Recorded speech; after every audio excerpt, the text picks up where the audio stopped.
গাড়ি চালাতে মারছে। কি হয়েছে এখানে? কিছু নেই স্যার, হ্যাঁ, কিছু নেই। না না, আপনি যে পুলিশ খারাপ বলছিলেন। না না না, পুলিশ আমি খারাপ বলিনি তো।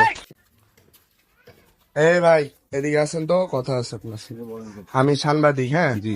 তো আমি জিজ্ঞেস করছি পুলিশ ভালো না খারাপ, তো বিষয় হচ্ছে পুলিশ কেমন ভাই পুলিশ আপনাদের? ভালো না, পুলিশ অত্যাচার করে, ঘুষ খায়, মারধরে করে। হ্যাঁ হ্যাঁ। যেমন কালকে আমার বাপ গাড়ি চালাইছিল, জি আমার বাপকে মারধর করেছে, লাইসেন্স ছিল না, অসুস্থ রোগী, জি ব্রেড ক্যান্সার, ওনাকে থাকতে পারে না, উনি রুগী, ব্রেড ক্যান্সার বেশি দিন বাঁচবে না। জি। ওনার হিসেবে লাইসেন্স না করাই ভালো। আপনি কি মনে করে? লাইসেন্স না করাই ভালো। হ্যাঁ।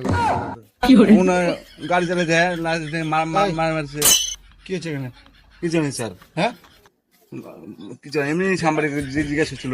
আমি জিজ্ঞেস করছিলাম আপনি? যে, আমি সাংবাদিক, আমি জিজ্ঞেস করছিলাম যে পুলিশ ভালো না খারাপ। হ্যাঁ, কি কি